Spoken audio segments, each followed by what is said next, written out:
Hey everyone, it's Nick and Ron with another edition of Ask Ron. We're actually here at our commercial property boot camp doing it live right now. We took a quick break to answer the questions from our Gold Club members here. So Ron, our first question is from Edgar in Florida.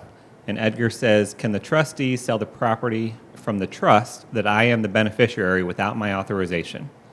No, not legally. And that's why most title companies and attorneys will want a copy of the trust when you're selling so that they can see that the beneficial interest has given the trustee permission to sign the deed. All right. Next question is from Lewis in California. I am in California and would like to put my properties in a land trust. Regarding the warranty deed, do I just replace the word warranty with grant? No, just go ahead and get a grant deed to trustee from an escrow company or an attorney and use that. There might be a little different language in it. All right. Next question is from Randy in Massachusetts. Randy says, I know you say that owner financing and lease options will work in any state, but would you agree that it is not nearly as common in Massachusetts and a lot more common in Florida in comparison? That's been my experience when looking through Craigslist ads and also speaking with sellers. Well, you're not going to find that in ads.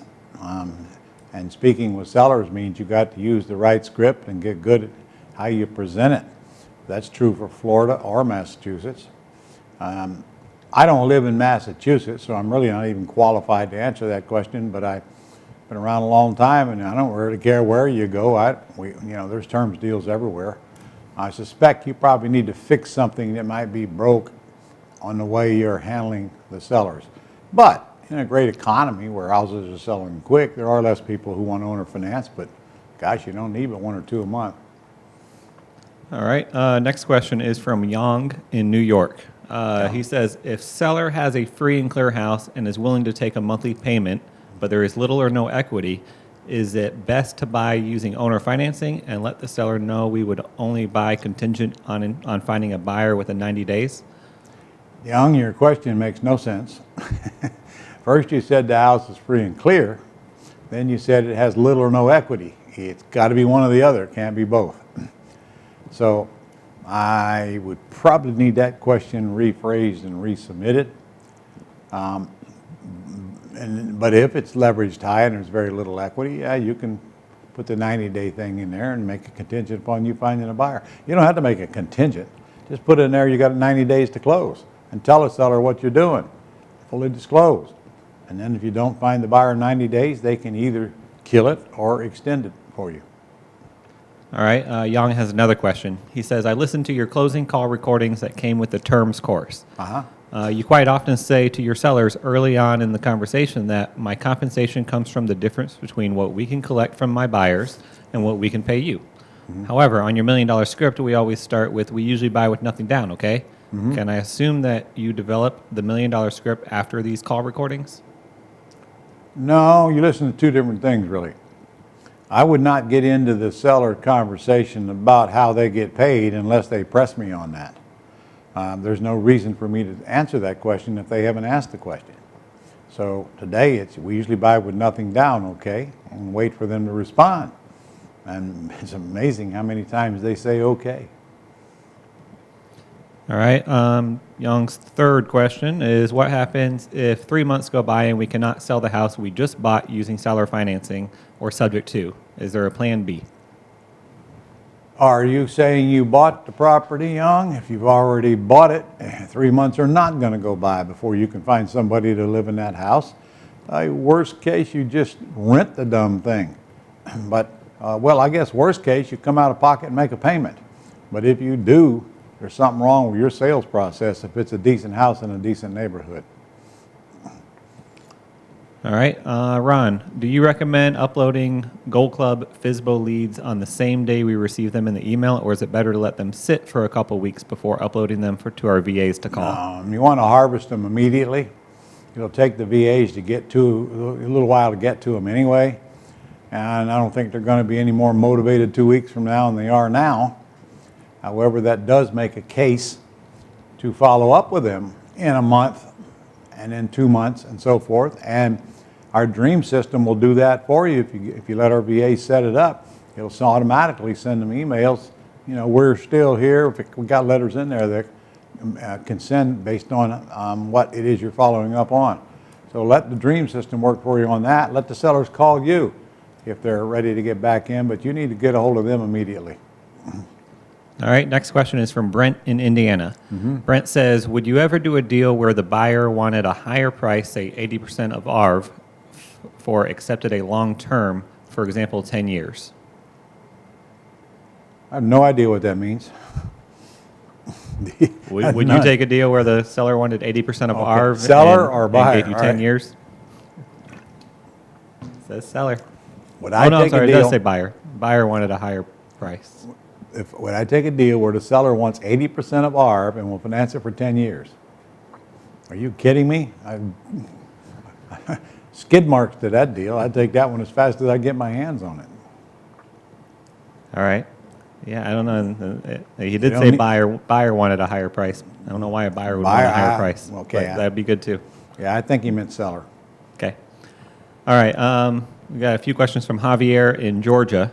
He says, if I take over a deed, here are questions related to homeowners insurance. Number one, if the seller has a mortgage and the escrow is included, does the seller cancel the homeowners insurance, and then do I get insurance on the property as a non-primary residence for me? Sorta.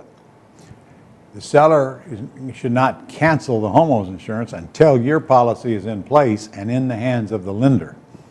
Your insurance agent may be able to cancel that policy, but if not, you've got to tell a seller to do it, but only after your policy is there. And you can't do it, but your seller can do it, and usually they let the agents do it. And your policy is a non-owner occupied policy, which is cheaper than their policy anyway. But you don't forget to have them cancel it, or you're going to be paying for two policies in your escrow account. All right. Second part of his question is he's concerned about that triggering the due on sale clause. You got anything Well, on quit that? being concerned about it. There's nobody sitting down at the bank waiting for insurance to change so they can call the due on sale department and say, nah. There's no such relationship, and frankly, there is no due on sale department to begin with. So quit worrying about it.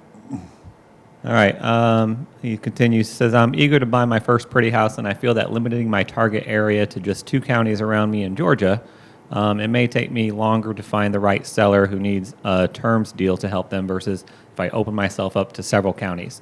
However, I remain focused in a certain area. The buyers and sellers in the database I'm slowly building will feed each other, so to speak. So do you recommend that I keep 2 to 3 desirable counties or search the statewide for a greater deal for a seller? 2 willing to do counties terms? is more than enough for you to work in. Now, I'm assuming there are people in these counties. If you're not getting the deals, then you need to get more sellers in the system, or get better at talking to the sellers, or getting better at the script. But man, 2 counties should be more than enough for you to find deals in. I'm not sure going outside those 2 counties is going to get any more. I think you need to look deeper at why you're not getting them in your 2 counties. All right. Javier's next question is, do you have a template for a wraparound mortgage? A template meaning? Like an agreement. A mortgage? Yeah, it's called a purchase and sale agreement, and it's no different the agreement than you use any other way you buy. You just fill out paragraph 2B and call it a wrap. And there's a place right there that you put, seller will carry back a wrap mortgage. And then the attorney will know that it's a wrap. All right. And Javier's last question is, do you offer an easy way for fellow Gold Club members and for Ron LeGrand students to network together directly? You can answer that one. Yeah, there's a forum right there on the Gold Club. You click on forum, and then it's actually probably where you submitted this question, unless it came through the email box. But you can submit questions. You can make posts right there on that forum and interact with each other. That's where we recommend you ask the questions, because that way they get answered faster. They might get answered by another student who's already been through it before Ron can get to it. And we encourage you to use that forum as long as you're not getting on there and make political speeches and cussing and acting like an idiot.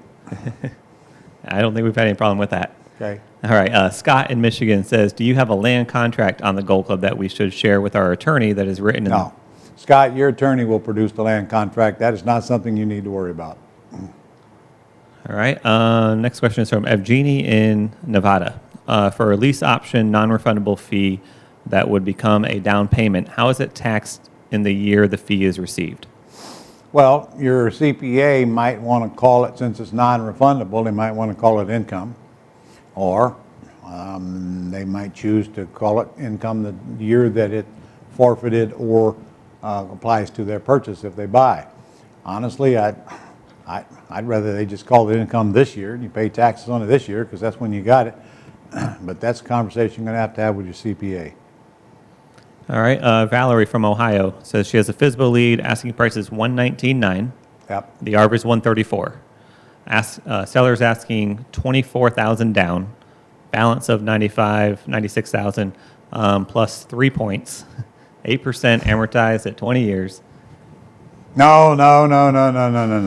What in the world are you getting into? You tell that seller to take a hike. First of all, sellers don't get points.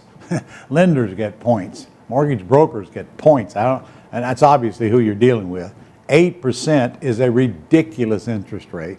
So get away from that deal like right now. You're never going to make that deal work. And for $24,000 down, you should even know better to ask that question. All right, Ron, that's all our questions for this week. All right. See you guys next week. Go do something constructive this week.